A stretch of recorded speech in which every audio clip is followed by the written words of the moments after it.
हिमाचल प्रदेश में कोविड-19 के कुल मिला के 290 केसेस हुए हैं और इनमें से 204 केसेस एक्टिव है, 77 केसेस डिस्चार्ज हुए हैं और 5 डेथ हुई है। हमारा जो सेकेंड बैटल का अधिकतर केसेस जो बाहरी राज्यों से हिमाचल आए हैं, ये कैरियर बन के आने की वजह से हुआ है और इनको क्वारंटाइन में रखा गया है, इसलिए ज्यादा चिंता करने की आवश्यकता नहीं है, लेकिन फिर भी हमें सतर्क रहने की आवश्यकता है। पूरे देश में 1,65,000 केसेस हुए हैं, 4,700 के आसपास डेथ हुए हैं और एक ही दिन में 7,500 के आसपास केसेस बढ़े हैं, लेकिन हमारा जो मॉर्टेलिटी रेट है वो 2.9% थोड़ा कम होते आ रहा है और डबलिंग रेट है, इसमें भी बढ़ोतरी हो रही है। ये स्थिति थोड़ा संतोषजनक है। तो पूरे विश्व में भारत का पोजीशन 9th पोजीशन है नंबर ऑफ केसेस के हिसाब से और 13th पोजीशन है नंबर ऑफ डेथ के हिसाब से। ये स्थिति थोड़ा सा संतोषजनक है, लेकिन हमें इस वक्त बहुत ही ज्यादा सतर्क रहने की आवश्यकता है। आज ही के दिन एडमंड हिलरी और तेंजिंग नॉर्गे माउंट एवरेस्ट चढ़े थे। इस एनिवर्सरी के अवसर पर उनकी एक बात हमें याद करने की आवश्यकता है। Mountain cannot grow but human beings can grow. With discipline and dedication and confidence one can fight any kind of war. And Edmund Hillary इसी भावना के कारण से माउंट एवरेस्ट चढ़ने में कामयाबी हासिल की थी। कुछ एक घटना हमारे लिए बहुत अफसोस की बात है। बिलासपुर में एक कंडक्टर जो होम क्वारंटाइन में था, वो सरेआम बाजार में घूमते रहा और बाद में पॉजिटिव पाया गया। इस कारण से एंटायर एरिया को सील करना पड़ा। ये एक गैर जिम्मेदारान हरकतें हैं, इसके लिए मुकदमा दर्ज करना पड़ा। इसी तरह ऊना में एक बीडीओ जब मौके पे किसी व्यक्ति को मास्क पहनने के लिए कहा तो उसके ऊपर बदतमीजी से पेश आए, जिस कारण मुकदमा दर्ज करना पड़ा। इसी तरह बद्दी में एक लेडी यूपी से आई थी और किसी को नहीं बताई थी, वो बाद में पॉजिटिव पाई गई थी। इस तरह का हरकतें हमारे लिए बहुत महंगा पड़ सकता है और खास तौर पर जो ट्रक ड्राइवर्स, कंडक्टर्स बाहरी राज्यों से एसेंशियल कमोडिटी सप्लाई के लिए हिमाचल आते हैं, उन्हें बहुत ही सतर्क रहने की आवश्यकता है। घर के अंदर भी सोशल डिस्टेंसिंग बनाए रखने की आवश्यकता है। मास्क पहनना, हैंड वॉश करना, सोशल डिस्टेंसिंग मेंटेन करना उनके लिए ज्यादा आवश्यक है। अगर हम सब मिलके एक दूसरे का मदद करें, इस लड़ाई का सामना कर सकते हैं। मैं चाहता हूं कि सभी लोग सही ढंग से मास्क पहने पब्लिक प्लेसेस में, ऑफिसेस में, और आरोग्य सेतु ऐप डाउनलोड करें और उसका सही ढंग से इस्तेमाल करें और सोशल डिस्टेंसिंग मेंटेन करें और लगातार हैंड वॉश करते रहे। और कोई भी क्वारंटाइन जंपिंग का सूचना अगर आपके पास है तो तुरंत एडमिनिस्ट्रेशन को दे। अगर ये सब काम हम करते रहे तो इस कोविड-19 को हम सामना कर सकते हैं। मैंने पहले भी कहा था कि आजकल साइबर क्राइम बढ़ रहा है। कुछ एक लिंक्स भेजा जाता है जिसमें लिखा जाता है कि कोविड-19 आपके एरिया के बारे में अगर आप जानना चाहते हैं, इस लिंक को क्लिक करें। और अगर आप लिंक को क्लिक करते हैं, आपका पर्सनल डाटा सारा चले जाता है। बहुत सारे तरीके हैं जिससे साइबर क्राइम बढ़ रहा है। हमें बहुत ही ज्यादा सतर्क रहने की आवश्यकता है।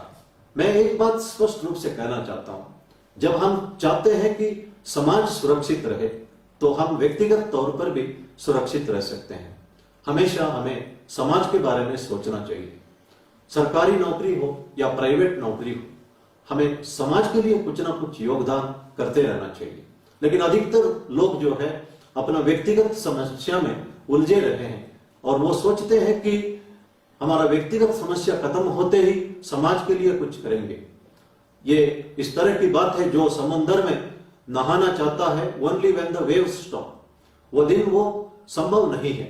इसलिए हम कभी अपना अपॉर्चुनिटी और समय को वेस्ट नहीं करना चाहिए। अगर हम जब रिटायर होते हैं तो हमें एक तसल्ली मिलना चाहिए कि लोग हमारे लिए किस बात का याद करते हैं, इसके बारे में हमें सोचना चाहिए। अल्फ्रेड नोबेल, जिन्होंने नोबेल प्राइज का स्थापना की थी, उन्होंने अर्ली मॉर्निंग एक स्वप्न देखते हैं और उसमें उनकी मृत्यु होती है।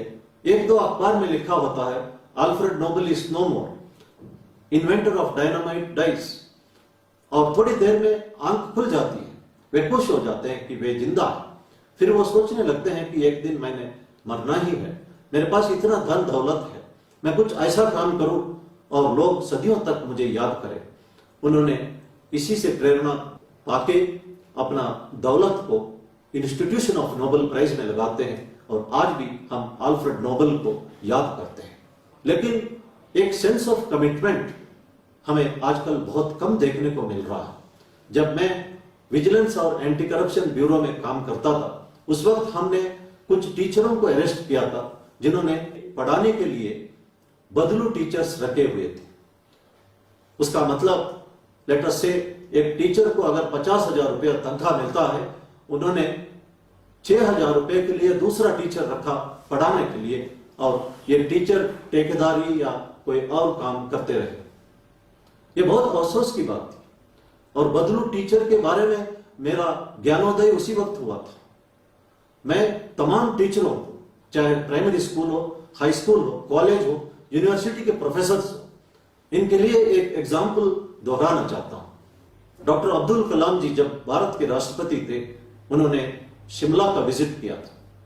उस वक्त वे बच्चों को संबोधित करते थे और एक लड़की ने उनसे पूछा कि how to get happiness and contentment in life.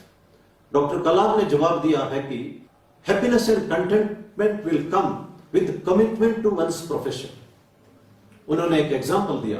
उनके एक टीचर होते थे शिव सुब्रमण्यम अय्यर, सिंपल लिविंग था उनका, लेकिन पढ़ाई में पूरा ध्यान देते थे, मेहनत करते थे। जब स्कूल का रिजल्ट अच्छा होता था या किसी भी स्टूडेंट जिंदगी में कुछ हासिल करता था, उसी से वो खुश रहते थे। डॉक्टर कलाम ने कहा, इस वक्त मैं भारत के राष्ट्रपति हूं, मेरे साथ पूरा थामझाम है, फिर भी मेरे वे टीचर मेरे से ज्यादा खुश रहते थे।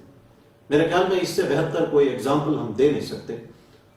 इसीलिए कहा जाता है वर्क इज वर्शिप। जो वर्शिप से हमें जो ग्रेस मिलता है, अगर सिंसियरली काम करने से वो ग्रेस मिल सकता है और हम एक तृप्ति लाइफ में पा सकते हैं। इसलिए मैं कहता हूं हमारा जो भी प्रोफेशन है, पूरा डेडिकेशन से हमें काम करना चाहिए। हमेशा हम पूरा दुनिया को बदलने के बारे में सोचना नहीं चाहिए। कोई भी दुनिया को बदल नहीं सकता except the person who has made this world. सिर्फ भगवान ही दुनिया को बदल सकता है। हम अपना लिमिटेड स्फीयर ऑफ एक्टिविटी में जो कुछ कर सकते हैं वो करना चाहिए। एक टीचर चाहे 5 स्टूडेंट्स या 10 स्टूडेंट्स का जिंदगी बदल सकता है, वो करना चाहिए। अगर हम कुछ लोगों को मदद कर सकते हैं, करना चाहिए। दुनिया के बारे में सोचने की आवश्यकता नहीं है। समुद्र के किनारे पे स्टार फिशेस आते थे। एक व्यक्ति उन स्टार फिशेस को उठा के वापस समुद्र फेंकता था। दूसरे ने पूछा, यहां हजारों हैं, माइल्स टुगेदर है, आप कितना फेंकोगे? उसने ये जवाब दिया कि अभी समुद्र का जो टाइड है रिसीड हो रहा है। एक स्टारफिश को उसने उठाया, अगर मैं इसको फेंकता नहीं हूं तो ये पानी के लिए तड़पेगा और मरेगा, और वो फेंकता है और कहता है कि it will make difference to this particular starfish. ये हमारी एटीट्यूड होना चाहिए। Let it be one individual, few individuals, हमारा योगदान होना चाहिए। और मैं कहता हूं कि चाहे स्वीपर्स हो, आशा वर्कर्स हो, हेल्थ वर्कर्स हो, डॉक्टर्स हो, नर्सेस हो, पुलिसमैन हो, होमगार्ड हो, हर एक का योगदान श्रेष्ठ होता है, उसको हमें सम्मान करना चाहिए। दिल्ली में एक कांस्टेबल अपना नाइट पेट्रोलिंग ड्यूटी सिंसियरली कर रहा था। उस वक्त तंदूर के बाहर थोड़ा सा बाल देखा उसने। he climbed up and pulled the hair and a small piece of skull came, and that's how entire tandoor murder case was worked out. ये उसका योगदान है, अप्रिशिएबल है। इसलिए किसी का भी योगदान कभी छोटा नहीं होता या बड़ा नहीं होता। हमें किसी भी नौकरी हो, डेडिकेटेड होके काम करना चाहिए। भारतीय पुलिस का इमेज बहुत सुधारा है। हम अगर 20वीं शताब्दी देखे, हिंदी फिल्म्स में पुलिस को एक मजाकिया तौर पर दिखाया जाता था। आज लोग उन फिल्म्स को देखना पसंद करते हैं जहां पुलिस अफसर को एक जांबाज के तौर पर, एक सिंघम के तौर पर, एक ऑनेस्ट पुलिस अफसर के तौर पर दिखाया जाता है। इसीलिए फिल्म प्रोड्यूसर्स भी आजकल ऐसे फिल्म बनाने लगे हैं जहां पे जांबाज ऑफिसर्स को दिखाते हैं। उन्होंने समझ लिया है कि लोग इसको देखने पसंद करते हैं और पुलिस कभी क्रिटिसिज्म से घबराता नहीं है। क्रिटिसिज्म से हम अपने आप को इंप्रूव कर सकते हैं। Otherwise we will be like a rusted iron. Gold shines more when it is hammered, the sandalwood gives more fragrance when it is rubbed. The Indian police has shined today. जब भारत के प्रधानमंत्री जी ने स्वयं कहा है कि भारतीय पुलिस का इमेज इस वक्त बदला हुआ है, यह बहुत संतोषजनक स्थिति है। मैं इस वक्त कंक्लूड करते वक्त 4 बातें कहना चाहता हूं। पहला, वर्क इज वर्शिप। अगर हम अपना ड्यूटी सिंसियरली करें, डेडिकेटेड तौर पर करें, हमारी तरफ से समाज को योगदान देते रहे, हमें किसी भी मंदिर जाने की आवश्यकता नहीं है। दूसरा, जो समाज को सुरक्षित रखना अगर हम चाहे, हम व्यक्तिगत तौर पर सुरक्षित रहेंगे। समाज की सुरक्षा और व्यक्ति की सुरक्षा में कोई अंतर नहीं है। तीसरा, when we help others, we are basically helping ourselves. और चौथा, when we respect others, we are basically respecting ourselves. There is absolutely no difference respecting others and respecting oneself. मैं इन बातों के साथ अपना ब्रीफिंग खत्म करना चाहता हूं और अगला डीजीपी आगे का प्रेस ब्रीफिंग करेंगे। धन्यवाद। जय हिंद।